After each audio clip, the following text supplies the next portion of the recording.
Welcome to my channel. Ako po si Abby na maghahatid sa inyo ng mga true crime stories sa wikang Tagalog. Kung mahilig kayo sa mga ganitong klaseng storya, ay i-click nyo na ang subscribe button para updated kayo sa aking mga videos. I-click nyo na rin po ang like button kung nagustuhan nyo ang video na ito.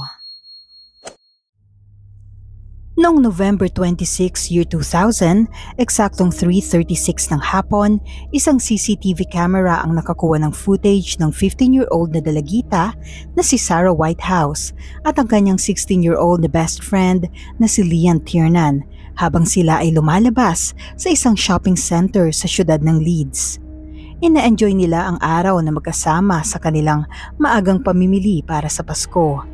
Sumakay sila ng bus pabalik sa Bramley at naghiwalay ng landas. Makalipas ang ilang sandali, tinawagan ni Sarah ang number ni Lian ngunit walang sumasagot. Dahil dito ay tinawagan niya ang ina ni Lian na si Sharon at humingi ng balita tungkol sa kaibigan. Sinabi ni Sharon kay Sarah na hindi pa nakakauwi si Lian. Sinubukan niyang tawagan ang numero ng kanyang anak ngunit patuloy lang itong nagre-ring. Hindi sumasagot si Lian. Nasaan na si Lian Tiernan at ano ang nangyari sa kanya? Ang true story na ito ay naganap sa bansang England. Sa West Leeds, West Yorkshire ay may isang maliit na lugar na tinatawag na Bramley. Matatagpuan ito sa pagitan ng Kirkstall at Stanningley. Ang hilagang bahagi ng lugar ay tinatahak ng ilog na tinatawag na River Aire. Isa itong magandang tanawin na ine-enjoy ng mga bumibisita sa Bramley Fall Park. Isang ideal na lugar para tirhan ng mga pamilyadong tao. Subalit gaano man kaganda at kaligtas ang isang lugar, may maliligaw at maliligaw pa rin na masasamang damo. Si Lian Tiernan ay pinanganak noong September 27, 1984 sa Bramley ng mag-asawang Michael Tiernan at Sharon Hawkhead. Hindi naging maganda ang pagsasama ng kanyang mga magulang kaya humantong sa divorce ang kanilang kasal. Si Lian at ang nakatatandang kapatid na si Michelle ay tumira kasama ang kanilang ina. Gayunpaman, nagpatuloy ang ugnayan at magandang relasyon nila sa kanilang ama. Binibisita ni Lian ang kanyang lolo't lola tuwing linggo. Sabay-sabay silang lumalakad papuntang simbahan. Mahilig siya sa chocolate kaya tinawag siyang chocolate chip niece ng kanyang tito. Si Lian ay isang masiyahing teenager. Nag-aaral siya sa West Leeds High School. Nang panahong yon, si Lian ay abala sa pagre-review para sa GCSE na isang academic qualification sa kanilang bansa. Isang araw ay lumabas siya kasama ang kanyang matalik na kaibigan na si Sarah Whitehouse.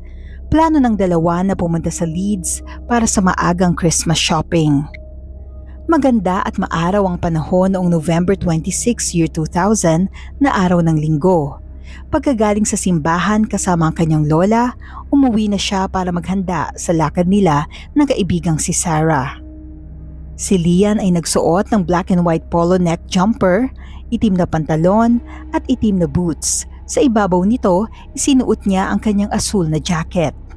Itinali niya ang kanyang buhok sa paborito niyang style na French twist. Humalik at nagpaalam siya sa kanyang ina. Lumabas siya ng bahay at nakipagkita kay Sarah. Sumakay ang dalawa ng bus papunta sa downtown Leeds. Bandang hapon na nang matapos sa pamimili ang magkaibigan. Muli silang sumakay sa bus pabalik sa Bramley. Bandang 4:50 ng hapon, bumaba ang dalawa sa bus at naglakad ng kaunti papunta sa bahay ni Sarah bago maghiwalay ng landas. Sinundan ng tingin ni Sarah ang kaibigang si Lian habang naglalakad ito patungo sa Howley Gill. Ito ay isang madilim na daan sa kagubatan na madalang puntahan ng mga tao. Bagamat isa itong shortcut, mahigpit na bili ng kanyang ina na huwag dumaan dito sa gabi. Ngunit may liwanag pa ng oras na yon kaya pakiramdam ni Lian ay ligtas pa ang daan sa kanyang pag-uwi. Hindi lalampas ng 20 minutes na paglalakad ang aabutin para makarating sa bahay si Lian.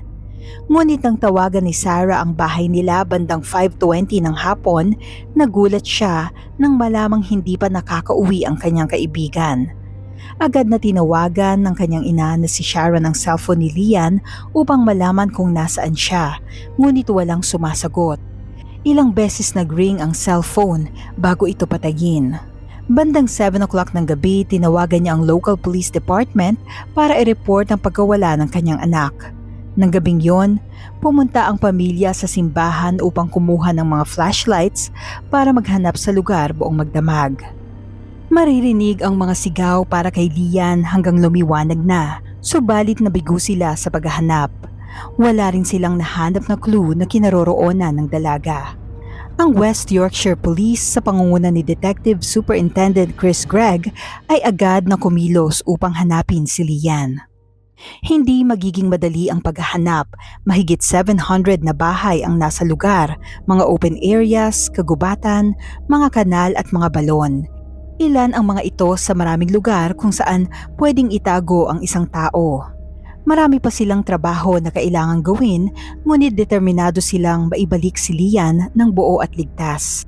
Ilang mga helicopters ang ginamit para maghanap mula sa himpapawid habang may mga officers at mga aso na naghahanap at sumusuyod sa mga kalye at nagbabahay-bahay. Pansamantalang itinigil ang pagkuha ng basura sa lugar para ma-preserve ang anumang posibleng ebidensya. Isang linggo ang lumipas ngunit wala pang senyales ng kinaroroonan ni Lian. Inalam ng mga investigador ang mga huling galaw ni Lian sa tulong ng kanyang 19-year-old na kapatid na si Michelle at ang kaibigan niyang si Sarah. Nagsuot si Michelle ng kaparehas na damit na isinuot ni Lian at naglakad sa parehong ruta na dinaanan niya nang siya ay mawala. Nang ipalabas ito sa balita, maraming tao ang lumantad at nagsabing may nakita silang lalaki na naglalakad sa Howley Gill 1 oras bago bumaba si Lian mula sa bus. Ang lalaki ay may dalang aso na kulay itim at tan. Isang composite sketch ang ginawa at inilabas. Inilarawan ang lalaki bilang may taas na 5'8", may matipunong pangangatawan at may bilog na mukha na may peklat. Nakasuot siya ng itim na sombrero, waterproof jacket at maruming jeans. Ipinakalat ng pulisya ang impormasyon sa publiko. Agad silang nakatanggap ng mga tawag. Bawat lalaking may aso ay naging suspect. Sa huli, 70 lalaki na may aso ang natukoy, ngunit kalaunan lahat sila ay inalis sa listahan ng mga suspect. Dahil sa kakulangan ng mga bagong lead sa investigasyon, unti-unti itong naging cold case, ngunit patuloy ang suporta ng publiko sa pamilya. Ginagawa nila ang lahat ng kanilang makakaya upang panatilihing buhay ang kwento ni Lian. Isang ama sa 3 anak na si Sean Clark ang nakarinig ng kwento. Nag-alok siya ng pabuyang £10,000 para sa makapagbibigay ng impormasyon na magdadala sa ligtas na pagbabalik ni Lian Tiernan. Ang Iceland Foods na isang supermarket ay nagprint ng larawan at detalye ni Lian sa mga karton ng gatas na ibinebenta sa kanilang mga tindahan sa buong bansa. Ipinakalat din ang mga flyers at billboards sa buong bayan na may larawan ni Lian suot ang kanyang uniform at nakasulat ang mga salitang, "Have you seen me?"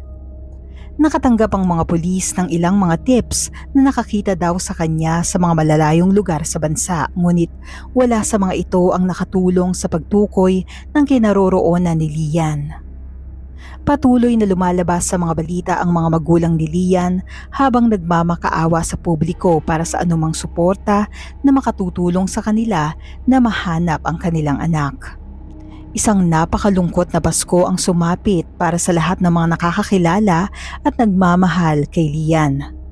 Naglagay ng mga regalo sa ilalim ng Christmas tree ang kanyang ama para sa nawawalang anak.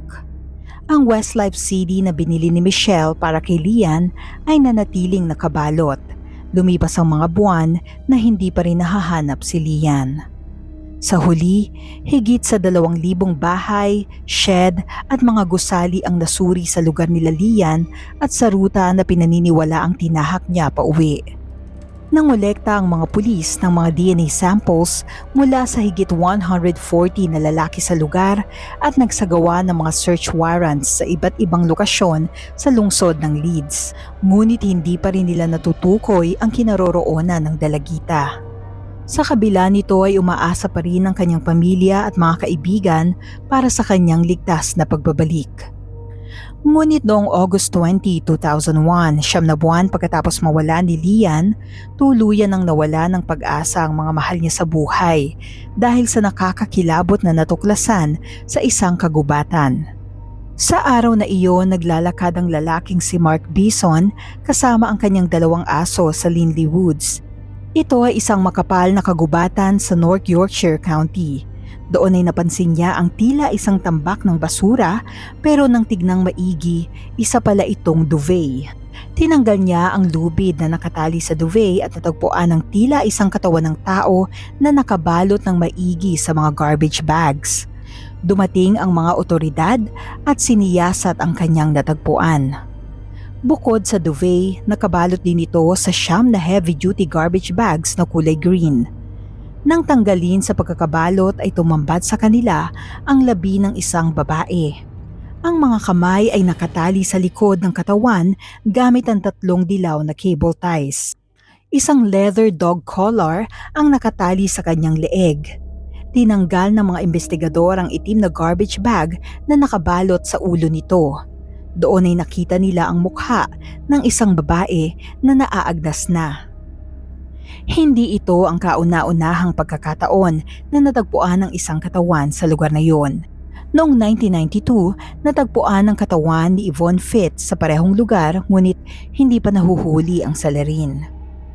Gamit ang mga fingerprints, natukoy nila na ang labi ay sa nawawalang teenager na si Lian Tiernan. Sa resulta ng autopsy, ang dalagita ay tinapos sa pamamagitan ng pagsakal gamit ang plastic cable tie. Ang missing person case ay na-escalate sa murder.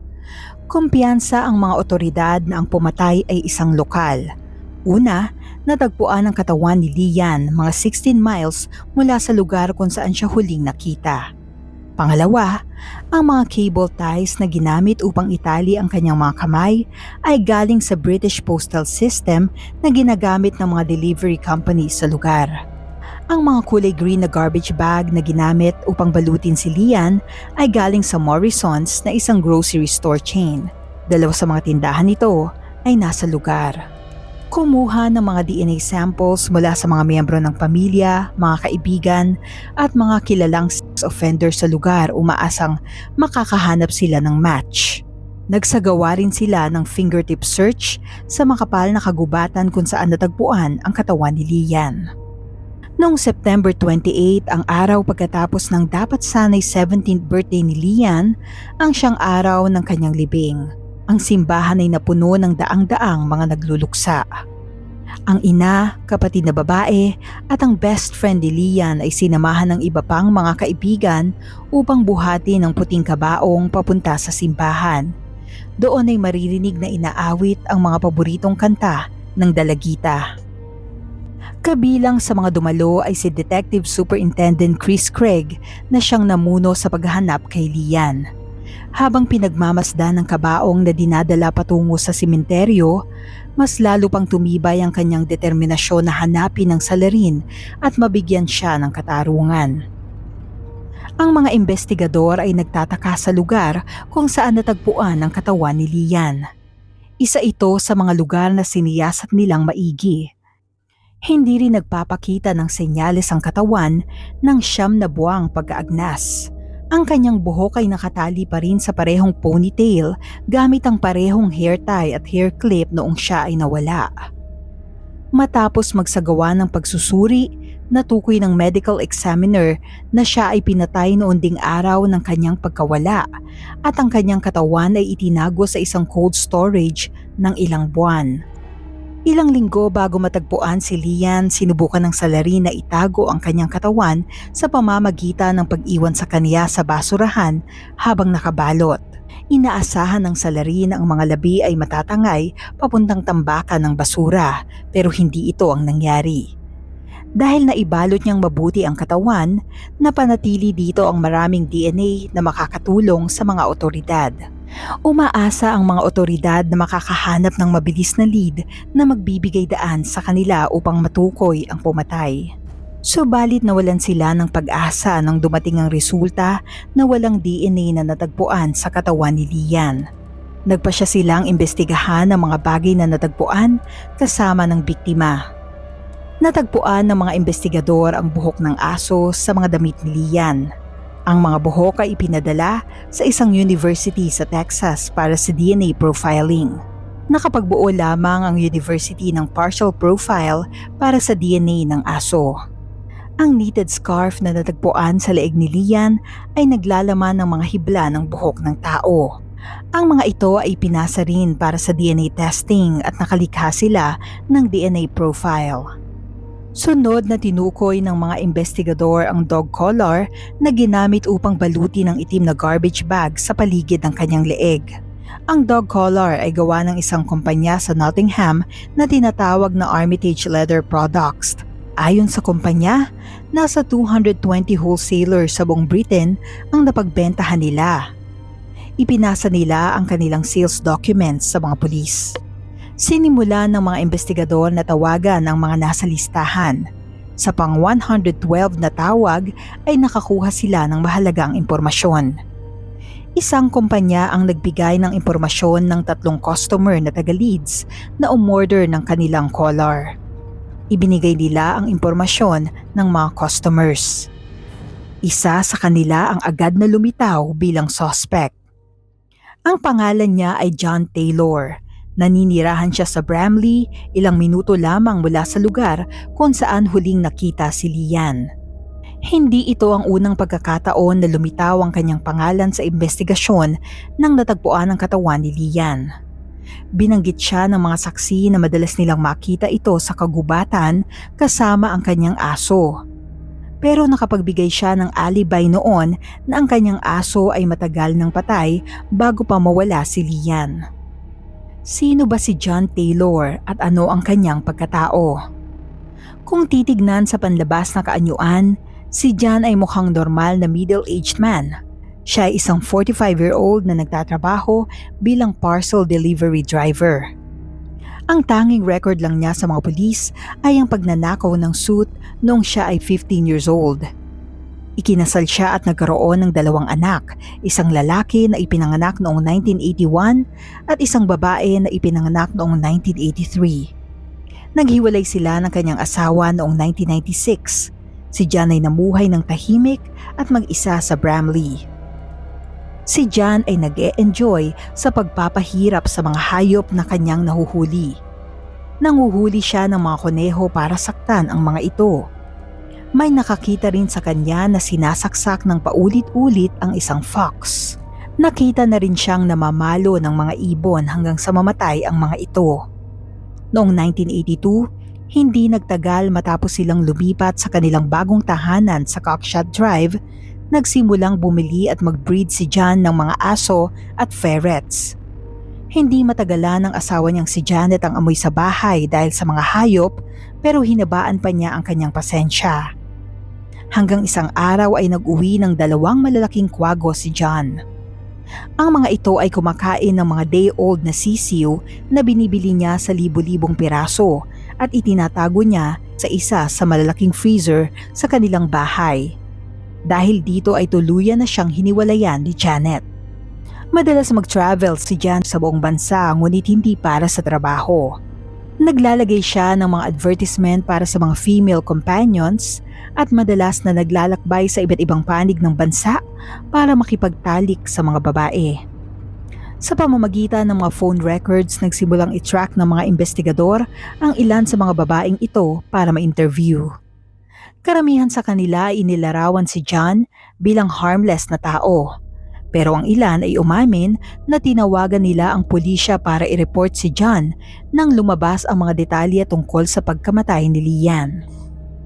Isa sa mga naging girlfriend ni John ang nagsabing humiwalay siya dahil sa di pangkaraniwang hilig nito habang nakikipagtalik.